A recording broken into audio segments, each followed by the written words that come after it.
جی hello دوستوں، میں ہوں قمر شیما اور دوستوں جس طرح کہ آپ دیکھ رہے ہیں میرے ساتھ موجود ہیں عاصم سجاد اختر صاحب. آپ ایسوسیٹ پروفیسر ہیں قائد اعظم یونیورسٹی اسلام آباد میں، اور بائیں بازو کی تحریکیں جو لیفٹسٹ موومنٹس ہیں اس کے ساتھ اٹیچ ہیں اور اس کو بڑا سپورٹ کرتے ہیں. اور آج میں نے سر کو ریکویسٹ کی، انہوں نے جو بک لکھی ہے ابھی recently, the struggle for hegemony in Pakistan,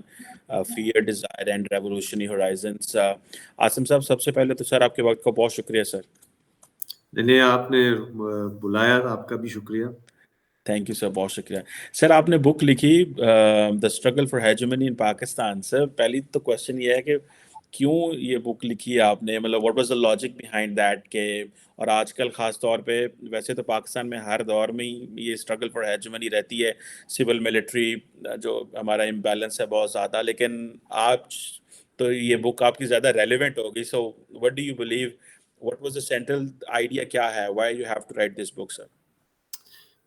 مجھے لگتا ہے کہ ہمارے اسپیشلی جو ترقی پسند حلقے ہیں، جن کو ہم یعنی کہ پروگریسو حلقے کہتے ہیں، ہم کئی چیزوں کا آج کے حساب سے اس پر ہمیں نظر بہت غور سے نظر دہرانے کی ضرورت ہے اور سوچنے کی ضرورت ہے. اگر ہم نے آنے والے کل پاکستان کے اندر کچھ متبادل قائم کرنا ہے، ایک تو یہ ہے کہ یہاں پہ نوجوان بہت ہو گئے ہیں. مطلب ہماری کل آبادی میں سے تقریباً 65% کی عمر 30 سال سے کم ہے، یعنی کہ 23 کروڑ میں سے 15 کروڑ نوجوان ہیں. اور یہ کہنے کی تو بات ہے کہ نوجوان کا ہونا، یوتھ بلج ہونا بہت زبردست بات ہے، لیکن جیسے حالات ہیں ہمارے ملک میں، یہ تو ایک ایسا آپ کہہ لیں ٹکنگ ٹائم بم ہے کہ جن کے لیے اگر اتنی بڑی تعداد میں آبادی کے لیے، ان کے لیے نہ روزگار کا ہے، نہ ہی کوئی سیاسی استحکام نظر آتا ہے. تو ایک تو یہ ہے کہ this was specifically targeting the youth, جو کہ آج کل میں یہ ضرور کہوں گا کہ آج کل بہت ساری ڈگڈگیاں جو بچتی ہیں اس کے پیچھے چل پڑتے ہیں. جیسے حالیہ ہم نے پی ٹی آئی کا دیکھا کہ بہت بڑا ایک نوجوان نے اس کو سپورٹ کیا. دوسری بات یہ، اور جڑی ہوئی باتیں یہ ساری، کہ اب ہیجمنی یعنی کہ خیالات کے جو ٹکراؤ ہے، یعنی کہ جو سماج کے اندر کون سے خیالات پائے جاتے ہیں اور اس کے ارد گرد کون سی کس طرح کی سیاسی صف بندیاں ہوتی ہیں، اس میں ایک بڑا کلیدی کردار اب ڈیجیٹل ٹیکنالوجی کا ہو چکا ہے. جیسے اب ہم اور آپ اس وقت جس فورم پہ گفتگو کر رہے ہیں، ڈیجیٹلائزیشن ایک ایسا بہت بڑے پیمانے پر سماجی تبدیلی کا باعث بنتا جا رہا ہے، اور سیاست میں اس کا رول بڑھتا جا رہا ہے، معاشیات میں رول اس کا بڑھتا جا رہا ہے، جس پر اگین استعمال کی حد تک تو میں اور آپ اور ہم سب کر رہے ہیں، لیکن اس کے گہرائی سے مطالعہ اور سمجھنا کہ یہ بات جا کدھر رہی ہے، جس میں سرویلنس کا بھی پہلو ہے، جس میں یعنی کہ سوشل میڈیا پلیٹ فارمز کا ایک خاص طرح کا معاشی نظام کو تقویت دینے کا بھی ایک سوال ہے. تو یہ وہ بحثیں جو کہ ہمارے یہاں نہیں ہوتی. بس ہم جیسے نا ڈگی بچتی ہے، ٹرینڈز چلتے ہیں، ایک نعرہ لگتا ہے کہ جی یہ نوجوانوں کی جماعت ہے اور کرپشن ختم کرے گی، اور بہت سارے لوگ اس کے پیچھے چل پڑتے ہیں. اور تیسرا، معاشی اور سماجی جو حالات ہیں، بہت تیزی سے اربنائز ہونے والا ملک ہے، کلائمیٹ چینج کی لپیٹ میں ہم ہیں. تو یہ اس طرح کی جو بڑے بڑے آنے والے وقت کے چیلنجز ہیں، یہ 3-4 موٹی موٹی باتوں کے گرد یہ میں نے کتاب لکھی ہے، اور اس کا مقصد ہے ان موٹی موٹی باتوں کی بھی نشاندہی کرنا، اور ساتھ میں کوئی آپ کہہ لیں کہ ایک ویژن دینا کہ ایک پروگریسو پالیٹکس کا یا پروگریسو ویژن کے گرد ہم اس نوجوان نسل کو کیسے آگے ایک یعنی کہ مثبت تبدیلی کی طرف لے کر جا سکتے ہیں. بالکل ٹھیک ہے آپ نے. اچھا ڈاکٹر صاحب، میں یہ بتائیے کہ آپ نے اپنی بک میں جو ہے وہ انٹیگرل جیسے اسٹیٹ کی بات کی ہے، آپ نے بات کی ہے. ایک تو ظاہری بات ہے، زیادہ تر آپ نے بک جو لکھی ہے وہ ایک تھریٹیکل پرسپیکٹو اس میں بہت زیادہ ڈومیننٹ ہے، لیکن آپ نے جو مڈل کلاس ہیجمنیز کی جو تھیری اسٹیبلش کی اور اس کی ہسٹری بھی اسٹیبلش کی، لیکن ہمیں یہ ساتھ میں یہ بتائیں کہ what do you mean by the integral state؟ یہ کیا ہے integral state, and how do you believe that اس نے کیسے یہ ہمارے سارے اسٹیٹ کرافٹ پہ ڈومیننٹ ہے سر؟ جی، یہ لفظ تو یا یہ جملہ تو آتا ہے ایک بڑے مشہور اٹالین انقلابی تھے آج سے 100 سال پہلے، انٹونیو گرامشی، ان سے میں نے بورو کیا ہے. اور انٹیگرل اسٹیٹ کا مطلب صرف ہم اسٹیٹ کا سوچتے ہیں نا، ریاست کا سوچتے ہیں، ہم سوچتے ہیں ریاستی ادارے، پولیس ہے، فوج ہے، سول محکمے ہیں، لیکن انٹیگرل اسٹیٹ کا مطلب ہے کہ ریاست کا جو نظام ہے اور ریاستی حلقوں کا بھی جو روزمرہ کا جو عمل ہے وہ اس کو سمجھنے کے لیے، پاور کو بحیثیت مجموعی سمجھنے کے لیے ہم صرف ریاستی حلقوں کو نہیں بلکہ پورے سماج کے اندر جو جڑیں جڑتی ہیں حکمرانی کے اس نظام کے، جو کہ معاشی بھی ہیں، خاص طور پہ میں نے معاشی جو وہ جڑیں جڑتی ہیں کہ ایک ہمیں نظر تو آتا ہے کہ ریاست کا کوئی اہلکار ہے، لیکن آپ نیچے ایک چھوٹے سے ٹھیکیدار تک، ٹرانسپورٹر تک، تاجر تک بھی اس کی آپ کو ڈانڈے جڑتے ہوئے نظر آئیں گے۔ اور یہ جو معاشی نظام ہے، اور جو کہ آپ اگر ہم عام فہم زبان میں اس کو دیکھیں کہ ایک تو جس کی لاٹھی اس کی بھینس ہے، بندر بانٹ ہے، افراتفری ہے، یعنی کہ ہر طرف سے آپ کو یہ نظر آتا ہے کہ یہ بظاہر تو اس میں ریاستی حلقے سب سے بڑے فریق ہو سکتے ہیں یا لینڈ مافیاز ہوتے ہیں، لیکن ایکچولی پورا سماج اس کے اندر جکڑا ہوا ہے۔ بیسکلی بیشتر لوگ تو اس کا شکار ہوتے ہیں، جو کہ عام سا بندہ ہے جس کی زمینوں پر قبضے بھی ہوتے ہیں، جس کو روزگار بھی نہیں ملتا، جس کو پانی کے مافیا سے یا یعنی ان مافیاز کے رحم و کرم پہ چھوڑا جاتا ہے۔ لیکن ایک بڑا حصہ سماج کا، ایون عام لوگ بھی اس کے ڈرائیور ہیں، یعنی کہ اس کے مزدوری کرتے ہیں۔ تو یہ ایک انٹیگرل اسٹیٹ کا مسئلہ مطلب یہ ہے کہ اگر ہم نے حقیقی معنوں میں سماج کو بدلنا یا اس نظام کو بدلنا، یہ صرف دو چار، جیسے خان صاحب کا نعرہ لگتا ہے نا جی، دو چار لوگ ہیں 90 دن میں کرپشن ختم ہو جائے گا، یہ بہت ہی سطحی سی باتیں ہیں۔ یہ ایک بہت گہرا اور اس کے روٹس ہیں اس معاشی نظام کے، اور لوگ بھی اس کے اندر جکڑے ہوئے ہیں۔ تو مقصد میرا یہ ہے کہ اس کی مختلف مثالیں، جیسے جس خاص باپ کا آپ حوالہ دے رہے ہیں، اس میں گوادر کی بھی مثال ہے، اس میں تھر کی بھی مثال ہے، اس میں گلگت بلتستان کی بھی مثال ہے، اور اس میں لاہور کی بھی مثال ہے کہ جو پاکستان کا سیاسی اور معاشی مرکز ہے۔ تو اس طرح طرح کی مثالیں دے کر میں یہ دکھانا چاہتا ہوں کہ اس کی معاشی نظام کی جڑیں کدھر کدھر تک جاتی ہیں، اور اس سے نکلنے کے لیے پھر ہمیں پہلے تو اس کو سمجھنا پڑے گا، ورنہ تو ہم وہی والی بات ہے، کوئی ڈگڈگی بجائے گا جی میرے پیچھے چل پڑو سب اچھا ہو جائے گا، اور 4-5 سال کے بعد پتہ چلے گا جی معاملہ تو ویسے کا ویسا ہی ہے۔ اور میرا خیال اس کی ایک وجہ یہ ہے کہ ہم نے حقیقی معنوں میں اس نظام کے، یعنی کہ جو